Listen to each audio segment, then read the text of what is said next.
Halo teman-teman, selamat datang di channel Putri Novel Audio. Jangan lupa subscribe ya. Terima kasih. Episode 75.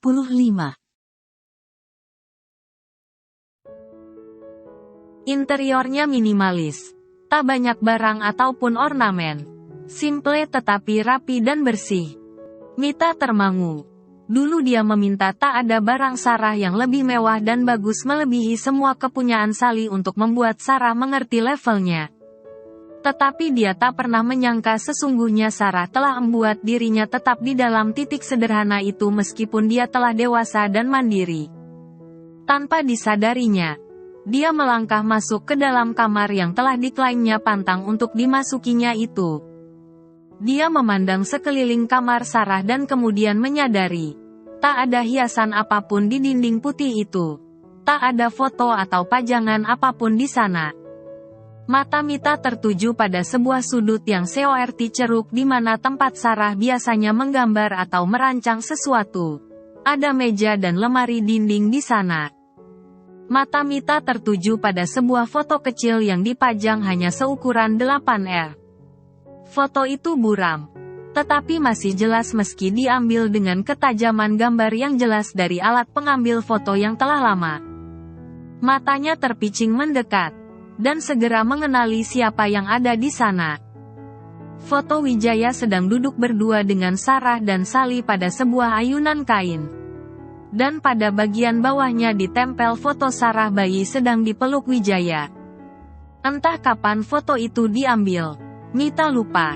Tapi memang tak ada dirinya di sana. Mita mengangkat foto itu dengan jari yang bergetar. Lalu berjatuhan 3 foto lain dari belakangnya. Foto berukuran kecil itu jatuh di kaki Mita. Dipungutnya dengan penasaran. Seketika dia terpekur menatap foto 2 anak kecil di sana. Satu berambut lurus dan yang lain berambut ikal. Itu adalah foto Sarah dan Sally di masa kanak-kanak mereka. Dia tak pernah tahu. Sarah menyimpan beberapa foto masa kecil mereka berdua Sally. Terlihat seperti 2 orang teman dengan tubuh dan perawakan yang sama tinggi. Mita juga tak pernah ingat jika 2 gadis ini pernah begitu akrab dalam beberapa kesempatan. Dia hanya punya secuil kenangan yang bisa dikenang karena sedikitnya dia melihat pada Sarah di masa kecilnya. Sally. Sarah. Bibirnya mengucap nama kedua anak gadis yang tampak bahagia di gambar itu dengan menyepak genangan air hujan di depan mereka. Tiba, air matanya jatuh tanpa bisa dibendungnya. Nyeri menyerang sekujur tubuhnya. Ketika melihat bagaimana selama ini kebenciannya telah merebut senyum dan kebahagiaan 2 saudari ini. Didikan dan ajarannya untuk selalu membuat Sarah dibuat menderita ada kalanya ternyata tak bisa dilakukan oleh keduanya. Sarah tak pernah sekalipun kehilangan rasa cintanya pada Sally meskipun Sally telah melakukan banyak hal yang menyakiti perasaan Sarah. Sebagai seorang ibu ternyata begitu banyak hal yang telah dilewatkannya. Begitu banyak momen tak diketahuinya. Dia begitu sibuk dengan rasa dendam hingga tak tahu caranya mencintai. Mita terisak. Kakinya yang goyah membuatnya terduduk di lantai. Tas yang dipeluknya sedari tadi, jatuh di kakinya. Isinya berhamburan. Dari dompet, sisir, handphone dan lipstik dan 2 lembar foto usang yang telah robek namun direkatkan kembali. Fotonya bersama Winarta, ayah Sarah. Tangis Mita terdengar begitu pilih. Betapa banyak penyesalan dan kemarahan yang disimpannya dalam bentuk dendam sepihak. Semua itu serasa lebur saat dia mendengar bagaimana Sarah tak pernah sedikit pun membenci dirinya. Betapa Sarah tetap berusaha mengasihinya meskipun dia telah merenggut dan menyiksa hidup anak itu bahkan dari dia pertama kali dilahirkan. Ego Mita yang segunung itu seakan meleleh tak berkekuatan lagi menghadapi semua kasih sayang yang ditunjukkan Sarah. Sayangnya, dia telah kehilangan segalanya sekarang. Suami yang mencintainya, anak yang telah menjauh darinya, harta kemewahan yang menguap seperti ditarik magnet dari dirinya. Tak ada lagi yang bersisa padanya sebagai bentuk kebanggaan buah dari dendam yang dipupuknya tanpa alasan hanya karena keegoisan dan keserakahan. Sejenak dia menangis sesenggukan di cerukan ruang kerjanya. Tak ada yang memegang pundaknya. Tak ada yang mengatakan semuanya akan baik saja. Hidup Mita telah hancur tak berbentuk. Suara ketukan di kaca balkon kamar Sarah, di mana tempat waktu kecil Sally diam datang menyelinap ke sana hanya sekedar untuk melihat langit sama dengan Sarah. Ketukan itu dari mulut seekor burung gereja yang tak sengaja singgah di sana. Sesaat kemudian terbang tak tahu kemana. Meskipun Sally kadang-kala merebut segala hal yang diinginkannya dari Sarah, tapi Sarah selalu menyayangi Sally dengan caranya. Mita berdiri, melihat keluar jendela. Matahari yang baru turun dari atas kepala itu bersinar terik menyilaukan mata. Dilihatnya bayangan Sarah dan Sally sedang duduk bercanda di pinggir jendela. Fata Morgana membiaskannya seolah nyata. Saat mata Mita yang berkabut oleh air mata menantang cahaya. Mita mendekat. Sarah, Sally turunlah dari sana. Panggil Mita. Tapi kedua gadis kecil itu tetap saja di sana. Tertawa seolah sedang bercerita sesuatu yang sangat lucu. Sarah, aku akan menghukummu jika Sally sampai kenapa. Kenapa? Ancaman yang biasa diucapkannya pada saat mereka kecil itu seolah diulangnya kembali. Sekedar untuk membuat Sarah ketakutan padanya. Mita mendekat ke depan. Terhuyung ke sana berusaha menarik Sally. Tapi kemudian tangannya menyentuh kaca jendela. Mita segera tersadar. Apa yang dilihatnya itu hanya bayangan. Jarena dia baru saja melihat foto itu. Mita memegang dahinya yang terasa pusing. Kamar yang luas itu mendadak terasa pengap. Nafasnya tiba terasa sesak. Dengan tergesa dibukanya gerendel jendela kaca itu dan mendorongnya. Sesaat kemudian sinar terik mengenai wajahnya. Begitu silau. Udara merangsek masuk membuat nafasnya kembali lega.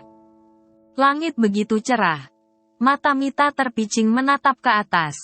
Entah mengapa dia merasa begitu hidup melihat ke arah langit. Wajah Wijaya, dengan kacamata dan senyumnya yang malu di masa muda tiba terlukis di antara hamparan awan yang abstrak. Tiba rindunya merasuk, membuatnya meremang.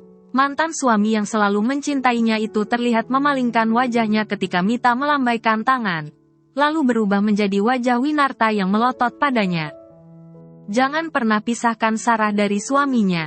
Sarah berhak bahagia. Kalimat itu berdengung memenuhi telinganya. Mama, aku ingin Raka. Mama, aku ingin Raka. Wajah Sally tumpang tindih di sana, membuat Mita benar depresi dengan ilusi yang bermain di dalam pandangannya. Kemudian, dia teringat dengan semua kekalahannya di meja judi, kehilangan saham akibat perbuatannya sendiri. Kalimat Sarah yang terasa seperti ingin membuatnya terpenjara dalam rumahnya sendiri, membuatnya semakin gelisah dan berusaha berontak. Mita kemudian menyadari dia telah kalah total. Dia mempertaruhkan semua kebahagiaan dalam hidupnya demi memuaskan dendam, nafsu dan keserakahannya. Tak ada yang benar bisa dimilikinya. Winarta pergi bahkan lebih baik mati daripada menuruti kehendaknya. Wijaya meninggalkannya. Sally menjauh darinya dengan memilih tinggal bersama laki yang tak berguna itu. Dan sekarang dia tak punya apa kecuali hidup dalam belas kasihan seorang anak yang dipeliharanya untuk disiksanya itu. Dalam kesedihannya dia tetap berusaha melawan kenyataan. Dia tak ingin hidup untuk menerima penghinaan. Dengan tekad yang kuat dan jiwa yang terluka, dia naik ke jendela kamar yang terbuka lebar itu. Di luar jendela itu ada selasar kecil yang sempit dengan pagar setinggi pinggang. Tangan Mita menapak pinggirannya. Matanya perlahan menatap ke bawah. Halaman belakang mereka terlihat jauh dari lantai 3 itu. Rumah mereka itu memang dibuat tinggi, khas rumah mewah. Mita menghapus air matanya. Dia sudah tak punya apalagi. Dia bahkan tak punya alasan untuk tidak datang di parti judi yang digelar malam ini. Jika dirinya jatuh miskin, Siapa yang akan mau berteman dengannya? Tubuh tuanya gemetaran. Tapi dia hatinya yang keras itu melawan kekuatannya sendiri. Dengan berpegangan di sudut balkon dia tekah berdiri di atas pagar besi itu. Matanya dipejamkannya. Wajah semua orang berkelebat di kepalanya. Aku tak akan tinggal untuk kalah. Aku tak akan hidup untuk menerima penghinaan. Aku adalah Mita Amora. Anak satu-satunya yang dicintai semua orang. Aku tidak pernah tidak mendapatkan apa yang kuinginkan dalam hidupku. Kecuali seorang laki. Laki sombong bernama Winarta. Bibirnya bergetar, mengucapkan kalimat itu. Selamat tinggal anakku Sally. Aku tak bisa lagi mewujudkan keinginanmu. Karena itu lebih baik aku mati. Aku sudah tak memiliki apa lagi. Karena itulah aku memilih tidak hidup daripada dipermalukan. Aku tidak menyesali semua yang kulakukan. Aku tidak menyesalinya. Air matanya turun dengan deras. Jauh di lubuk hatinya dia sesungguhnya menyesali semua perbuatannya, tetapi jiwa angkuhnya tak pernah ingin mengakuinya. Mama pergi. Matanya dipejamnya kuat. Tak ada lagi rasa takut di dalam dirinya. Ketika tangannya mengepas perlahan pegangan tangannya, tubuhnya merasakan sesaat menghantam angin, seperti sedang terjun bebas. Sebelum kemudian sesuatu menghantam kepalanya. Terasa sakit seperti terantuk sesuatu dan tubuhnya menghantam ubin yang keras dan dingin. Suara derak yang aneh sempat didengarnya. Dari tubuhnya sendiri. Sebelum kemudian langit yang berbintang menjadi gelap, pekat, dan suara samar itu menghilang. Dingin, gelap, hampa. Mama. Sally memeluk tubuh yang terbujur kaku di atas berangkar pasien. Dia berusaha terus menarik kain penutup wajah mamanya. Sally. Sarah menarik adiknya itu dari belakang, tetapi Sally terus memeluk tubuh mamanya. Setelah diotopsi untuk keperluan penyelidikan penyebab kematian dan kemudian dikembalikan ke pihak keluarga. Berdasarkan hasil visum, Mita meninggal karena terjatuh dari balkon lantai 3 rumahnya. Dan diperkirakan akibat bunuh diri. Mama. Lihat aku, Ma. Kenapa Mama menutup wajah Mama? Kenapa Mama tidak mau melihat Sally lagi? Sally memanggil dengan wajah memelas. Sally. Jangan begini. Mama tak akan senang jika melihatmu begini. Sarah berusaha merangkul Sally. Sarah. Lihatlah Mama. Dia tidak mau bangun. Dia tidak boleh tidur di situ. Mama pasti kedinginan. Sally berontak dan melepaskan mantel yang digunakannya lalu menutupi kain penutup tubuh sang mama. Raka hanya berdiri di sudut ruangan. Tak mempunyai kata kecuali menatap Sally dengan sedih. Membiarkan Sarah berusaha menenangkannya. Mama.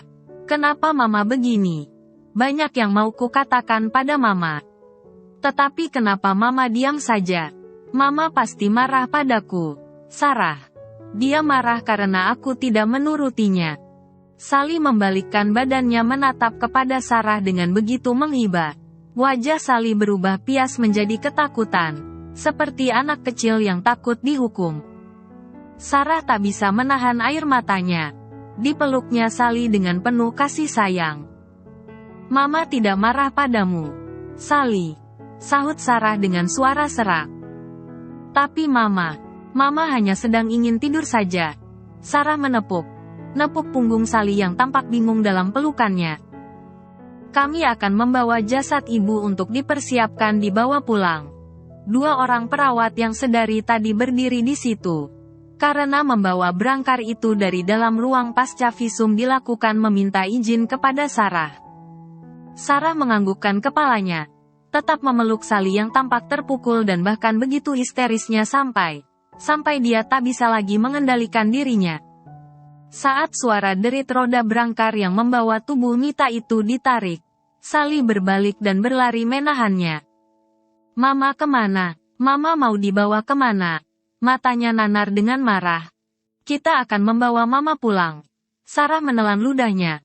Suaranya terdengar parau. Dia merasa sangat kehilangan mama angkatnya yang pergi dengan cara yang tiba tiba itu tapi lebih merasa sedih melihat keadaan Sally yang sangat shock atas kepergian mamanya. Kita tunggu di sini saja. Mama akan pulang bersama kita. Sarah berucap lembut sambil melepaskan tangan Sally dari pinggiran berangkar yang terbuat dari besi itu. Cengkeraman Sally perlahan lepas. Tapi matanya yang bingung itu ngerjap pada Sarah. Dia seperti Sally kecil yang tampak percaya pada Sarah. Saat Sarah kecil membawanya bersembunyi dalam lemari baju dan mengatakan padanya, "Kita harus diam di sini. Santa Claus akan datang malam ini membawa boneka bear yang besar untukmu. Kalau kita di luar, dia tidak berani masuk. Dan dia akan lewat saja dengan kereta rusanya." Suara nafas Sally terdengar tenang. Dia memegang lengan Sarah. Kuat, kuat. Tak nampak lagi Sally yang beringas dan berapi. Api yang menatap Sarah dengan penuh kebencian. Hanya seorang Sally yang diliputi kesedihan dalam jiwanya yang tergoncang. Sarah menelpon Sally beberapa jam yang lalu setelah menerima kabar keadaan mamanya yang melompat dari lantai 3 rumah mereka dan nyawanya tak sempat diselamatkan. Meninggal ketika dibawa dalam perjalanan ke rumah sakit. Sally yang tampak sedang tertekan ketika tiba itu sok berat bahkan nyaris terlihat linglung. Sikapnya menjadi aneh. Seperti tak bisa menerima kenyataan itu. Emosinya seperti anak kecil yang tak jelas. Mama tidak suka berantakan. Dia harus berdandan dulu. Biar bisa pulang dengan kita. Sarah mengucapkan kalimat itu. Air matanya turun di sudut matanya. Sungguh tak tega dengan keadaan Sally. Jiwa adiknya itu benar tergoncang sangat dalam. Sally mengangguk dan diam saja saat berangkar itu dibawa menjauh. Sarah menggigit bibirnya. Rasa bersalah yang besar sedang menyusup di sudut hatinya. Dia merasa dirinya lah penyebab kematian tragis sang mama. Usai mamanya marah besar tak terima dengan posisinya yang diambil oleh Sarah. Sarah terdiam. Setelah dokter menyuntikkan obat penenang pada Sally. Gadis itu histeris ketika melihat mamanya dimasukkan ke dalam peti. Sally mengamuk seperti orang yang kehilangan akal. Mama, kenapa kalian memasukkan Mama ke dalam peti? Mama tidak suka tempat yang sempit. Mama takut gelap. Mamaku pasti takut. Sally berteriak dengan marah. Beberapa orang menangkapnya termasuk Raka ketika dia berusaha menarik tubuh mamanya. Sally, hentikan Sally. Pertama kali setelah sekian tahun. Raka memeluk tubuh Sally. Menahannya supaya tidak berontak.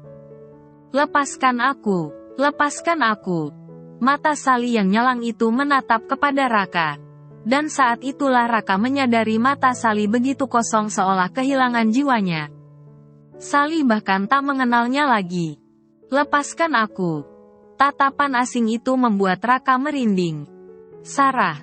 Mana Sarah? Dia melepaskan diri dari Raka seperti orang ketakutan. Menghambur pada Sarah. Seolah di dunia ini dia hanya mengenal kakaknya itu. Sarah. Mereka jahat pada Mama. Seperti anak kecil dia memeluk leher Sarah. Hati Sarah tak pernah sehancur ini melihat keadaan Sally. Sekarang dokter telah memberikan obat penenang. Menurut dokter Sally perlu psikiater. Jiwanya benar terganggu. Sayang. Raka menepuk pundak Sarah yang madi duduk di kursi menatap Sally yang tampak tertidur tenang dengan nafas teratur di bed pasien. Aku sudah menelpon Papa. Dia segera berangkat dari Kanada pagi ini. Ucap Raka dengan volume rendah. Jasad Mama sudah siap dibawa pulang. Tambahnya hati. Sarah hanya mengangguk tanpa berbicara sedikit pun. Dia tariknya selimut putih pasien dan menyelimuti Sally dengan kasih sayang. Sally sedang shock. Dia perlu banyak istirahat. Kita menunggu dia bangun dan tenang. Sarah berusaha tersenyum meski wajahnya masih sembab. Sayang. Jangan menyalahkan dirimu terlalu berlebihan. Akhirnya Raka tak tahan untuk tak bicara melihat keadaan istrinya itu. Aku hanya sedih. Kenapa Mama harus melakukan ini? Ucap Sarah bergetar. Semua orang punya jalan hidup masing-masing. Tak ada yang tahu bagaimana cara kita pulang kepada Tuhan. Ini sudah jalannya. Tak ada yang bisa kita lakukan untuk itu. Aku takut. Ini karena aku. Sarah menunduk. Sayang. Raka mengangkat dagu istrinya itu dengan lembut, menghapus air mata yang turun di sana. Ini bukan karena siapa. Tak ada siapapun yang bisa membelokkan takdir. Setiap orang punya jalan hidupnya masing-masing. Tak ada siapapun yang tahu dan bisa menahannya. Dan Mama mengakhiri semua pergumulan hidupnya dengan caranya sendiri. Bukan karena siapa. Tak perlu mempertanyakan dan menyesalinya. Yang bisa kita lakukan adalah berdoa. Semoga Tuhan memberinya pengampunan. Semoga beliau damai dalam perjalanannya pulang ke rumah Tuhan. Semoga ada tempat baginya. Kita hanya bisa berdoa. Raka memeluk Sarah. Dan di dalam pelukan suaminya, Sarah terisak. Tubuhnya bergoncang kuat dalam kesedihannya. Bagaimanapun yang terjadi, apapun yang dilakukan mereka padanya, Sarah selalu menganggap merekalah keluarganya. Aku akan menjaga Sally untuk Mama. Aku akan merawat adikku. Untuk Mama. Sarah berucap gemetaran. Dalam kesedihannya pada pundak suaminya dia melabuhkan semua perasaannya.